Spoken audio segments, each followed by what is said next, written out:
Radio Spiritualité Chrétienne, la radio de la plus haute spiritualité du monde, la spiritualité en Jésus-Christ de Nazareth.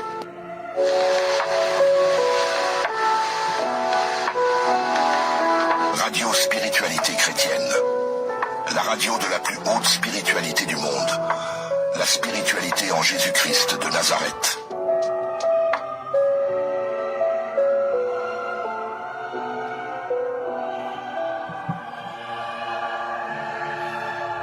Shalom, shalom, shalom peuple de Dieu. Bienvenue une fois de plus dans notre programme d'émission La parole aux auditeurs. La parole aux auditeurs est une émission dont nous donnons la parole aux auditeurs. Nous choisissons un thème particulier à débattre et par suite à ce thème, les auditeurs posent des questions. Nous avons un numéro de téléphone pour poser directement vos questions. Le numéro de téléphone est affiché sur notre radio. Ceux-là qui utilisent notre lien récent, il y a le numéro de téléphone qui est déjà sur les liens. Ceux qui utilisent le Facebook pour nous suivre, il y a également le numéro de téléphone sur Facebook. Chaque semaine, chaque vendredi, nous choisissons un thème qui est d'ordre soit mystique ou caché pour révéler aux enfants de Dieu sur les enjeux spirituels qui nous guettent. C'est très important pour nous de connaître le fond et les agissements du diable parce que ce dernier agit ainsi. Si nous ne connaissons pas notre adversaire, nous ne pourrons pas le combattre. Donc il est pour nous d'une très grande importance de savoir les stratégies et surtout pour ne pas tomber au piège, car il y a plusieurs chrétiens qui sont tombés dans les pièges du diable, ne sachant pas quels étaient les enjeux.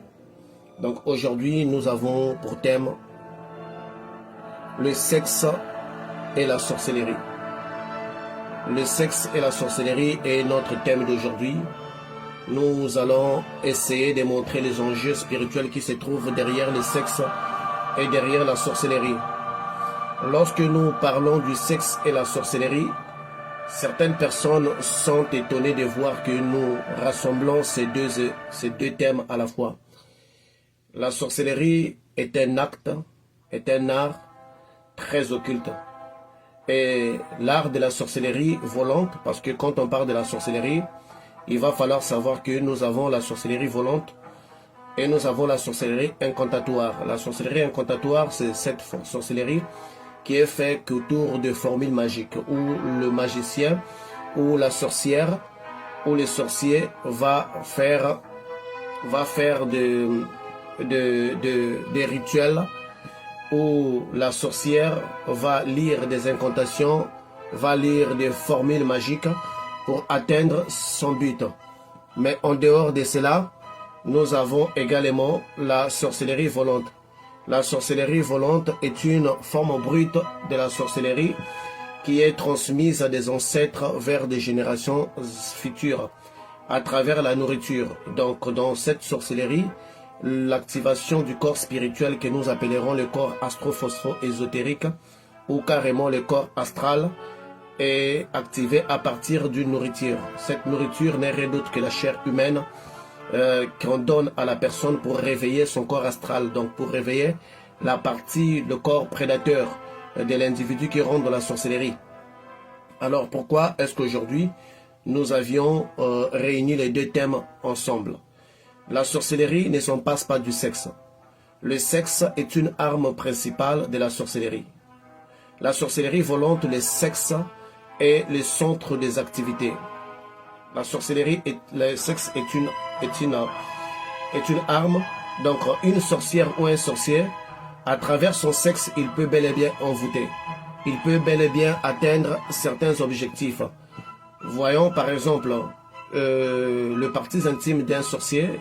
Ceux-là qui ont déjà entendu des histoires de la sorcellerie volante, ils savent que un grand nombre de sorciers chient dans les différents endroits ou défèquent dans les différents endroits pour maudire l'endroit.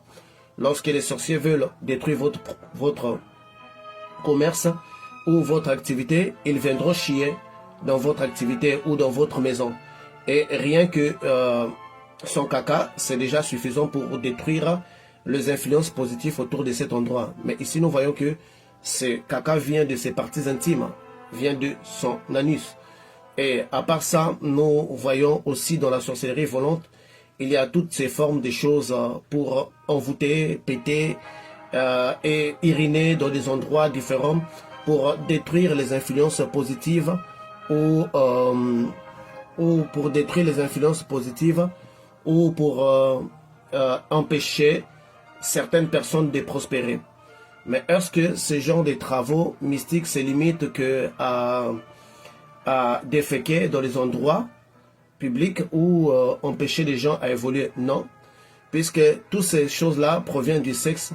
Alors c'est ce qui revient à comprendre que le sexe de la sorcellerie ou bien le sexe d'un sorcier ou d'une sorcière a un pouvoir. Donc si le sexe a un pouvoir de détruire, le sexe a un pouvoir de freiner, de bloquer les gens, donc certainement il faut aussi comprendre que le sexe aussi a le pouvoir d'envoûter quelqu'un. Et donc ceci met à lumière de ces personnes qui couchent avec des sorcières ou des sorciers. Donc comment ça se passe? Lorsque la sorcière ou les sorciers, je dirais très souvent la sorcière parce que la sorcellerie a commencé avec des femmes, les hommes sont embarqués dans la sorcellerie avec l'évolution. Après ça, il y avait des enfants, mais au départ, dans son origine primitive, la sorcellerie avait commencé avec les femmes. Mais en évoluant, le diable a embarqué plusieurs personnes à l'intérieur. Donc, le rapport sexuel dans la sorcellerie est une activité principale. Donc, un sorcier ou une sorcière a obligatoirement déjà un partenaire. Donc, un sorcier volant, si vous avez un mari ou une femme qui est dans la sorcellerie, sachez-le qu'il y a forcément quelqu'un avec qui il fait les rapports sexuels. Très souvent, c'est entre eux, les parents, les filles, puisque l'activité principale de la sorcellerie volante, vous savez que les gens vont nus. Pourquoi est-ce qu'ils vont nus? Parce que le pouvoir, en fait, de la sorcellerie réside dans leurs parties intimes. Puisque c'est leurs parties intimes qui sont le centre des activités. Et rarement, vous allez voir un sorcier qui couvre ses parties intimes. Des sorcières qui couvrent leurs parties intimes dans le monde spirituel, ce sont des maîtres évolués. Donc quand une sorcière ou un sorcier a beaucoup évolué, il va juste mettre un petit quelque chose juste pour couvrir son sexe. Mais sinon que dans sa forme primitive, c'est exigé que la sorcière puisse être nue dans cette réunion pour canaliser un plus grand nombre de son pouvoir. Puisque le démon de la sorcellerie que nous appelons Verdelette vit dans le corps de la sorcière ou du sorcier, mais s'exprime à travers son sexe. Voilà pourquoi, dès lors que tout ce qui vient du sexe d'un sorcier ou d'une sorcière a un pouvoir maléfique. Parce que quand un sorcier va dans le monde spirituel, il va falloir le savoir que le sorcier n'agit plus comme un être humain, mais il agit plutôt comme un démon. Parce que les sorciers, dans leurs activités spirituelles, ils agissent comme des démons. Donc c'est une légende des gens qui agissent comme des démons. Voilà pourquoi vous allez trouver qu'il est rare, même si vous entendez un sorcier, durant son témoignage, vous dire que j'ai rencontré un démon. Parce que dans leur réunion, ils ne rencontrent pas des démons. Ils sont entre eux sorciers ou des sorciers provenant d'un autre endroit. Mais c'est rare, c'est très rare d'entendre un sorcier vous dire que j'ai rencontré un démon dans nos activités sorcières. C'est entre eux, parce que Lucifer leur considère comme étant des démons. Alors, donc le sexe de la sorcière ou du sorcier va en ce cas concentrer un grand degré de pouvoir spirituel. Donc, lors de la réunion, parce qu'il est nu, son sexe enregistre tout ce qui s'est fait durant la réunion. Donc, son sexe a une mémoire. Et son sexe va enregistrer tout ce qui s'est fait durant la réunion et voir même ses missions. Alors, la sorcière ou les sorciers va, à partir de ce point-là, commencer à utiliser son sexe pour envoûter, chier dans des endroits, péter, uriner dans certains endroits et autres. Mais ça ne se limite pas là, parce qu'il va falloir savoir qu'il y a un danger. Si son sexe est un lieu de pouvoir, est un lieu où se concentrent les pouvoirs lucifériens ou démoniaques, alors qu'est-ce qu'il en est des gens qui couchent avec des sorciers ou des sorcières? C'est la question que nous devrons nous poser, qu'on devrait se préoccuper. Lorsqu'une personne est en train d'avoir des rapports sexuels avec un sorcier ou une sorcière, automatiquement, cette personne est en train, premièrement, de subir un lavage cérébral. Sa façon de penser ne serait plus correcte. Donc cette personne, même si on venait à l'évidence lui donner des preuves, lui dire que, écoute, ton partenaire ou ta partenaire est dans la sorcellerie, cette personne ne croira pas. Ou bien elle va croire, mais il sera incapable de prendre des décisions. Parce que voir le sexe de la sorcellerie, c'est déjà de la sorcellerie. Donc la sorcière ou les sorciers, quand il vous montre son sexe, il est déjà en train de vous envoûter. Obligatoirement. Donc dès qu'on déshabille une sorcière ou un sorcier, automatiquement en regardant son sexe, c'est déjà un envoûtement. Donc il est en train de vous envoûter. Alors la personne qui couche avec lui ou elle va avoir la mémoire qui va être un blocage.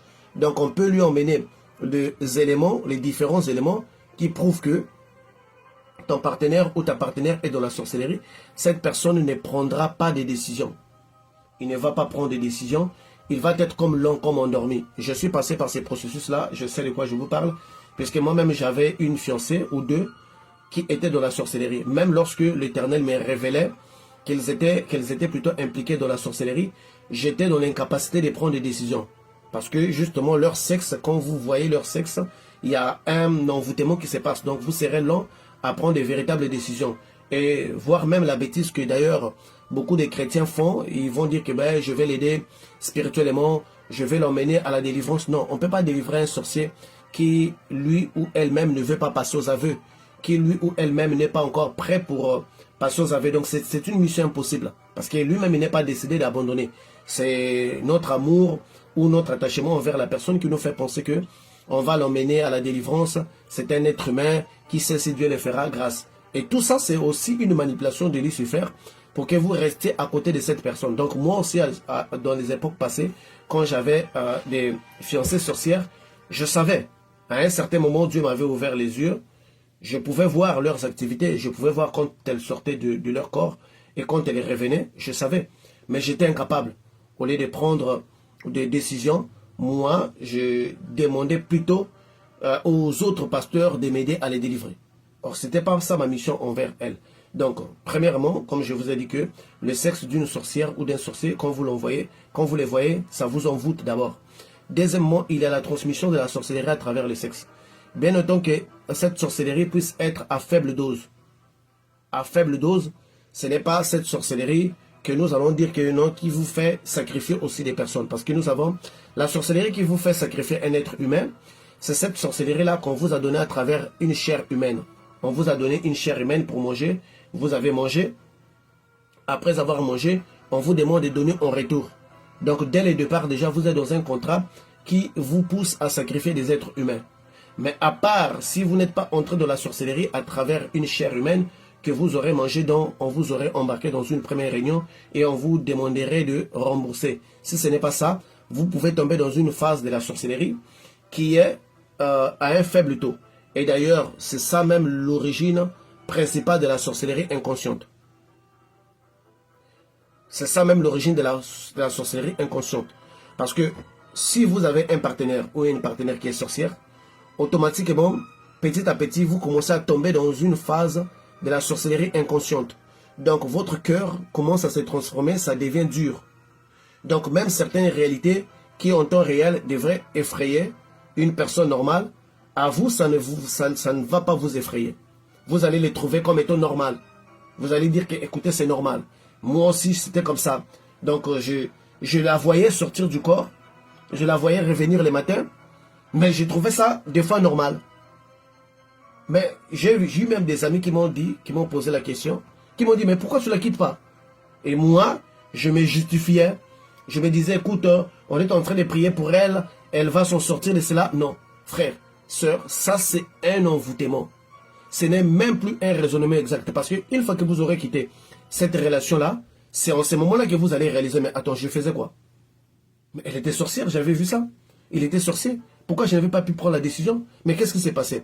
C'est juste que quand vous arrêtez maintenant de coucher avec l'être humain, avec la personne qui est sorcière, c'est en ce moment-là que votre conscience commence à regagner son bon état. Sa vraie façon d'être. Donc, dans son sexe, lorsque vous couchez avec elle, automatiquement, vous avez de la sorcellerie qui passe en vous, qui crée une sorcellerie à une phase inconsciente.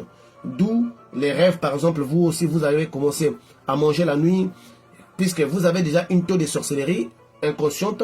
Donc, ça leur permet de vous embarquer dans des missions. Donc, quand vous avez de la sorcellerie inconsciente, lorsqu'ils ont besoin de renforts, ils peuvent vous prendre pour aller le renforcer. C'est là où vous allez voir maintenant qu'il y a des rêves où vous vous retrouvez tout nu, dans des réunions, des rêves, parfois vous marchez tout nu, des rêves, parfois vous êtes en train de manger autour de personnes que vous ne connaissez pas. Parce que dès que vous avez la sorcellerie inconsciente, n'importe quel sorcier qui maîtrise l'art de la sorcellerie peut vous utiliser. Donc la sorcellerie inconsciente, ce n'est pas pour appartenir à un clan donné. C'est dans la sorcellerie consciente volante qu'on appartient à un clan donné. Mais quand vous êtes dans une phase de sorcellerie inconsciente, facilement, même lui-même Satan d'ailleurs, il peut utiliser votre esprit dans certaines des réunions. Vous pouvez rêver que vous êtes allé arrêter quelqu'un en forme de... Vous êtes policier, mais en réalité vous n'êtes pas policier. Vous pouvez rêver, vous êtes en train de chasser, mais en réalité vous n'êtes pas en train de chasser des animaux. Vous êtes en train de chasser des êtres humains. Donc la personne tombe petit à petit dans ce genre de sorcellerie. Et donc, en couchant avec cette personne, la personne va commencer à vous donner de la sorcellerie et vous serez incapable de prendre de vraies décisions. Et parce que durant l'acte sexuel, c'est en ces moments-là que les sorciers accomplissent de plus grands envoûtements de sa carrière.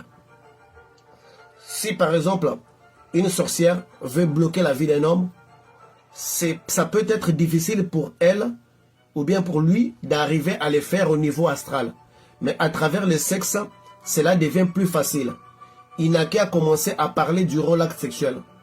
Pas de paroles que vous allez entendre, bien sûr.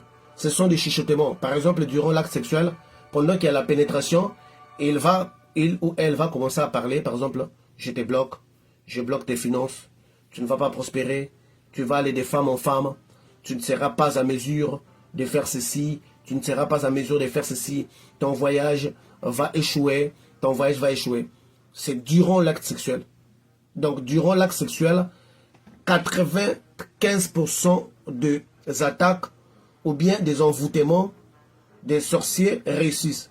Parce que vous êtes nus, puisque les travaux de la sorcellerie se font dans le monde astral. Je parle de sorciers volants, dans le monde astral pendant qu'ils sont nus. Donc, une fois que vous êtes nus, déjà, spirituellement, c'est comme si vous deux vous êtes, mettons, en train de pratiquer de la sorcellerie.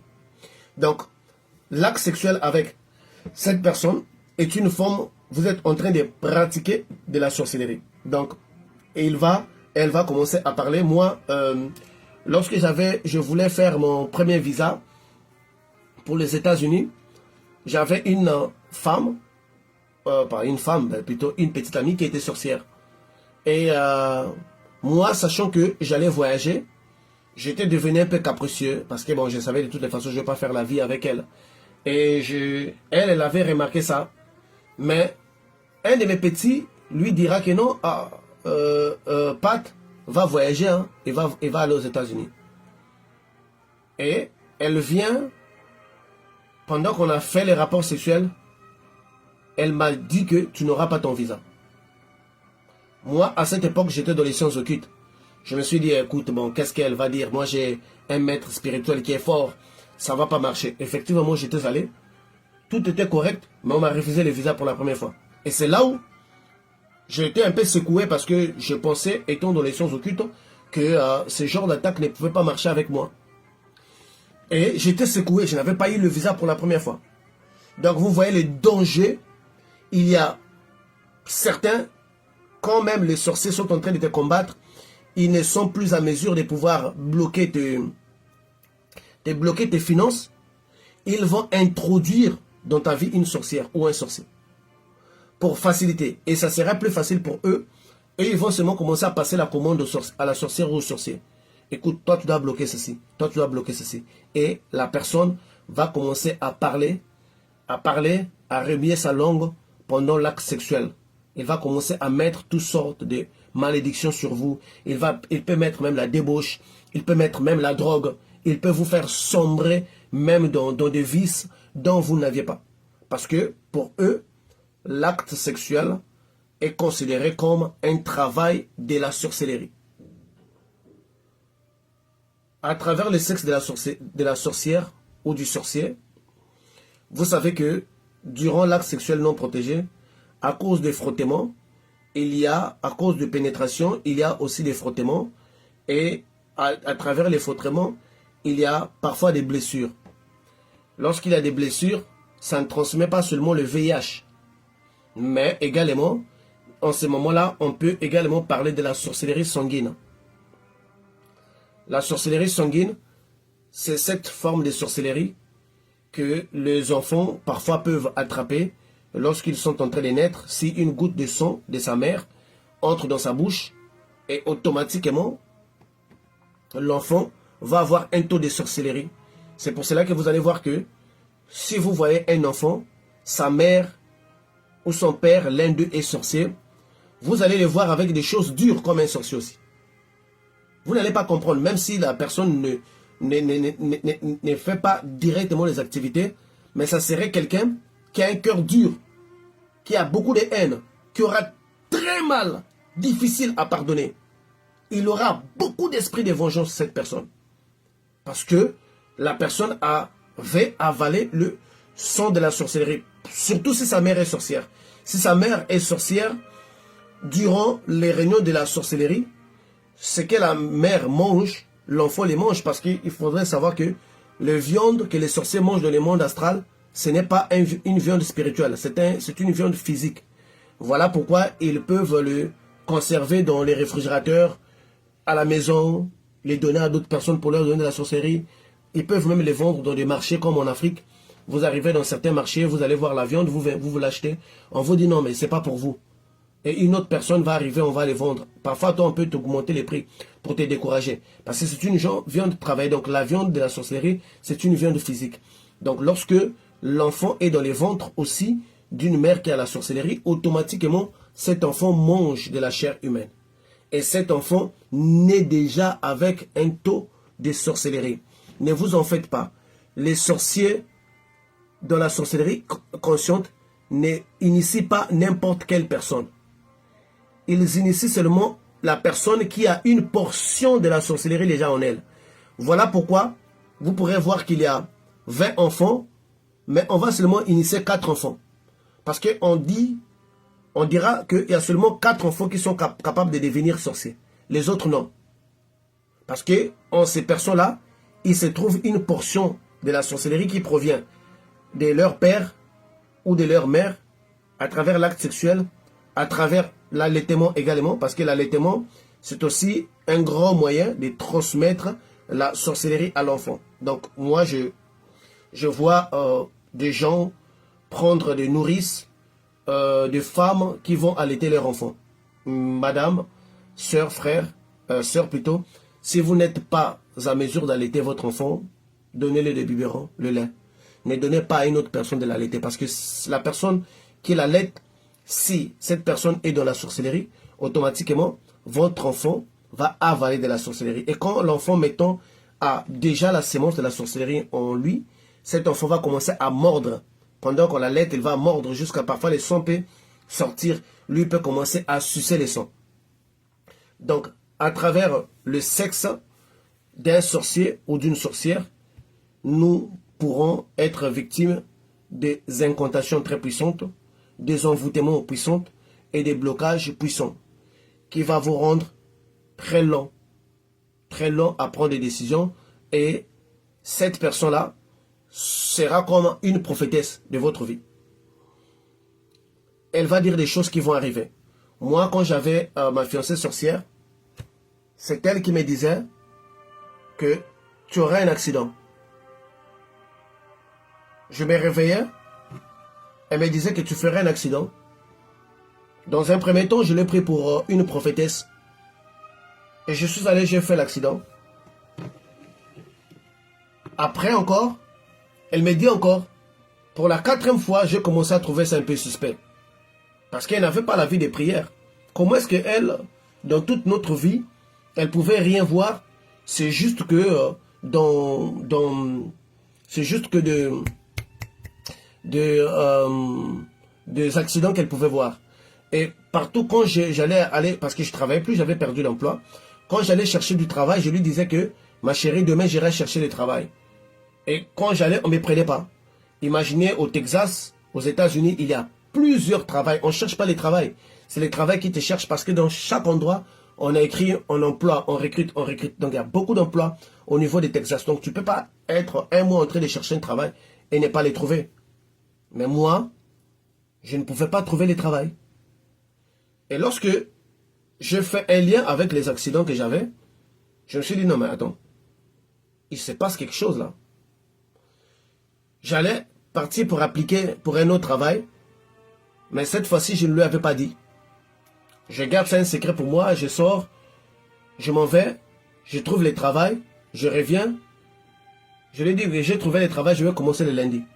Elle était nerveuse, très nerveuse parce que je ne lui avais pas divulgué l'information, donc elle n'avait pas pratiqué l'acte qu'elle pouvait pratiquer de envoûter ou de m'empêcher d'avoir ce travail-là.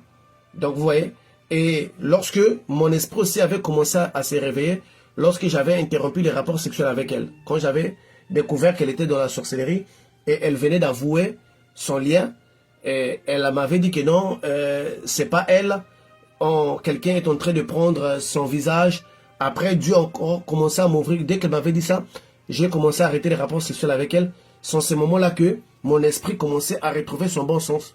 Je me suis dit, mais attends, comment est-ce que je peux être en train de vivre avec elle? C'est une sorcière, je dois quitter. Comment est-ce que je suis lent? Parce que mon esprit a été envoûté. Et j'ai commencé à me réveiller quand j'ai commencé quand j'ai arrêté les rapports sexuels avec elle. Donc, quand vous trouvez quelqu'un qui est dans une relation amoureuse avec une personne qui est dans la sorcellerie, il va falloir vraiment prier beaucoup pour lui. Il va falloir beaucoup prier pour lui. Moi, je connais des frères, des sœurs ici, dans les groupes, et des frères qui sont avec des femmes sorcières, mais qui ne peuvent pas prendre les décisions. Parce que si longtemps qu'il a l'acte sexuel, les sorciers continuent de faire ces envoûtements, et le taux de la sorcellerie entre un petit taux, un petit pourcentage dans la personne, et c'est ce qui fera que la personne aura maintenant de difficultés à prendre des vraies décisions, et son cœur va devenir dur, même s'il voit les phénomènes paranormaux, même s'il voit ce que nous appelons la réalité des phénomènes incompris, qui sont une phase où on remarque les œuvres de la sorcellerie, mais on restera toujours endormi. Et donc, à travers son sexe, donc tout ce qui sort de son sexe, c'est une arme, c'est un moyen d'envoûtement. Alors, imaginez-vous, mettons, quelqu'un qui est en train de sucer le sexe de la sorcellerie, de la sorcière plutôt, ou du sorcier. Imaginez-vous le danger de ça là. Parce que les sorciers, dans le monde physique, quand ils veulent envoûter, leur première option, c'est tout ce qui sort de leur sexe. C'est tout ce qui sort de leur sexe. Donc ces excréments négligés dans les toilettes sont flashés. Ils veulent que toi tu ailles flasher. Toi, en voyant ça, c'est déjà une... Donc dès que tu vois ça, il noircit ta vie. Dès maintenant, si les excréments qui sortent de ses fesses noircit ta vie, noircit ton étoile, imaginez maintenant ouvrir son sexe et le voir à chaque fois.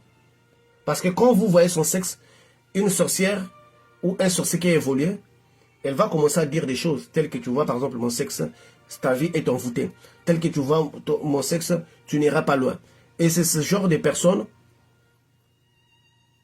qui, vous allez dire que je me suis séparé avec cette femme m'avait maudit, ma vie ne marche pas. Est-ce que vous êtes sûr que cette personne-là n'a pas d'autres connaissances spirituelles? Donc, dans tous nos parcours, tous autant que nous sommes ici, nous sommes déjà tombés à des sorciers ou des sorcières. Je ne dis pas que tous les sorciers vont vouloir t'envoûter. Mais quand un sorcier ou une sorcière veut t'envoûter à travers son sexe, c'est plus facile. Donc juste en regardant son sexe, c'est déjà son instrument de diabolisation. C'est déjà son instrument de travail dans le monde de la sorcellerie. Donc, pour les enfants de Dieu, lorsque Dieu vous révèle que votre partenaire est dans la sorcellerie, la première des choses, pour que vous repreniez votre bon sens de raisonnement, vous devrez automatiquement arrêter les rapports sexuels avec elle, ou lui. Donc vous devrez lui dire que, ben, écoute, moi je suis en train de faire des prières, je ferai des prières de 40 jours, pendant ces 40 jours-là, je n'aurai pas de rapports sexuels. Cette interruption-là va vous permettre de regagner votre conscience. Ne regardez même pas aussi ses parties intimes non plus, parce que, pour ceux-là qui sont en Afrique les savent, quand une maman sorcière veut maudire son enfant, il enlève les habits, il lui montre ses fesses. Même pas des mamans, même juste des voisins, même des voisins ou une voisine qui est en colère, qui va enlever les habits, qui va vous montrer ses fesses. C'est une forme d'envoûter. C'est une forme d'envoûter. Et des sorcières font comment? S'il veut vraiment vous pourrir la vie, il va commencer à avoir des rapports sexuels avec vous pendant qu'il est sale. Ou pendant qu'elle est sale. Moi, j'ai beaucoup rencontré ça. J'avais une petite amie, une fiancée, qui était très belle. Mais à des jours, elle était très sale dans son sexe, juste pour que je puisse être envoûté. Une fois, je lui ai dit, mais tiens, attends. Une fois quelque chose m'a tapé sur la tête, je lui ai demandé d'aller se laver, de repartir dans la douche. Parce que j'avais trouvé ça insensé. Puisqu'on ne vivait pas ensemble, comment quelqu'un qui va quitter sa maison, qui sait qu'elle va se rencontrer avec un homme, elle va avoir les rapports sexuels avec cet homme, et elle vient tout sale. Elle sentait vraiment les urines, tout ça. Quelque chose m'a tapé dans l'esprit, j'ai dit non, il faut aller te laver, va te laver. Comment est-ce que je l'ai même gueulé? Je ne sais même pas d'où me venait ce courage-là, et en temps réel, j'allais être un peu... j'allais faire un peu preuve de pudeur, lui parler avec un peu de pudeur, mais je lui ai dit, va te laver. Et c'est en ce moment-là que je commençais à voir son petit jeu. Donc, le sexe est un vrai degré d'envoûtement. Et si vous tombez sur des sorcières qui veulent vous fatiguer, ou des sorciers, c'est fort et probable que dans les spirituels, ils ne réussissent pas. Mais à travers son sexe, tous les envoûtements qu'il voudra vont fonctionner. Donc, le sexe n'est pas un jeu. Le pouvoir de la sorcellerie réside dans le sexe de la personne. Voilà pourquoi il est demandé aux gens d'aller nus. Des sorciers très évolués, très évolués dans la sorcellerie, quand ils voyagent, il y a certains même dont le feu sort dans leurs fesses pendant qu'ils voyagent. Puisque les démons que nous appellerons verdelètes résident vraiment dans leur sexe. Et quand vous allez voir les incantations dans le monde de la sorcellerie, vous allez voir qu'elles peuvent soulever les fesses en l'air, en train de maudire. Elles peuvent mettre une main, la main gauche sur sur la fesse gauche et avec l'autre main droite commencer à taper le sol et parler. Donc à genoux, comme en position comment est-ce qu'on appelle ça, de la levrette. Et il tient sa fesse avec l'autre main et commence à taper le sol et commence à parler. Donc tout ce qu'ils font là, et même des mamans et même des mamans sorcières, parfois quand elles parlent, elles tapent son sexe. Si tu es sorti par ici, tu verras le malheur. Parce que le sexe d'un sorcier ou d'une sorcière est vraiment là un véritable instrument d'envoûter les gens et de bloquer leur vie. Donc c'est ça que j'avais pour... sur les sexes et la sorcellerie.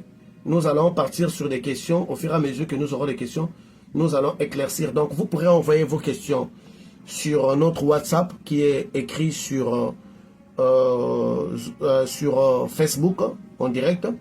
Et sur ceux-là qui sont connectés dans la radio avec notre nouveau lien, il y a déjà les numéros de téléphone, notre nouveau lien qui est sur nos pages Facebook. Ou bien, je vous l'ai dit pour ceux-là qui sont à l'extérieur, notre numéro c'est sur WhatsApp.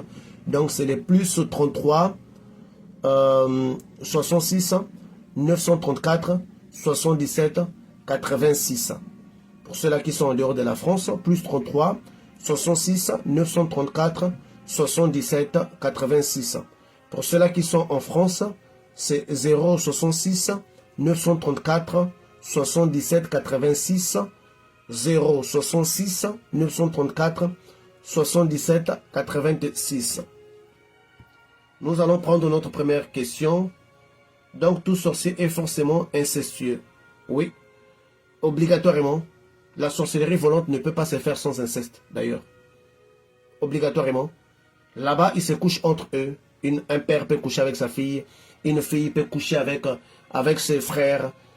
C'est pas que quand tu couches ensemble, ça veut pas dire qu'ils sont déjà dans une relation amoureuse. Le sexe fait partie du rituel de la sorcellerie. Le sexe fait partie des rituels même démoniaques d'ailleurs. C'est pour cela que vous allez voir dans le satanisme, il y a l'orgie sexuelle où ils se réunissent juste pour avoir les rapports sexuels. Et aujourd'hui, nous avons à la mode le partouze. Il y a beaucoup de gens qui se réunissent pour faire le sexe ensemble parce que il est vraiment demandé aux sorciers et aux sorcières de être plus facile. Et d'ailleurs, c'est même ça, l'un des signes pour connaître une femme sorcière également. Elles sont plus faciles parce qu'on leur dit de ne pas refuser leur sexe. Donc, ce sont ce genre de petites filles dans les quartiers qui couchent avec n'importe qui. Vous pensez qu'elle est juste faible? Non. D'autres sont en train d'accomplir leur mission. Donc, le sexe, c'est leur activité principale. Donc, tout sorcier est forcément incestueux parce qu'il a déjà couché spirituellement et voire même physiquement avec un membre proche de sa famille. En les faisant, il est en train de avoir le pouvoir parce que le sexe donne le pouvoir sur quelqu'un. Le pouvoir du sexe n'est pas seulement physique, mais il est aussi spirituel. Une femme peut être belle, capricieuse, mais si tu as déjà couché avec elle, tu aurais du pouvoir sur elle. Un homme peut être le plus difficile, si tu as couché avec lui, tu auras un peu d'audace que tu ne pouvais pas avoir auparavant. Donc, on a un pouvoir que nous gagnons à travers le sexe. Donc, automatiquement, le sexe donne le pouvoir physiquement et dans la sorcellerie, ça donne aussi du pouvoir. Donc, une sorcière ou un sorcier qui couche avec toi, spirituellement, il a plus de pouvoir que toi. Donc, ces déclarations vont peser sur ta vie et il peut créer des événements dans ta vie parce qu'il a gagné un peu de pouvoir, parce qu'il agit sur les pouvoirs sexuels.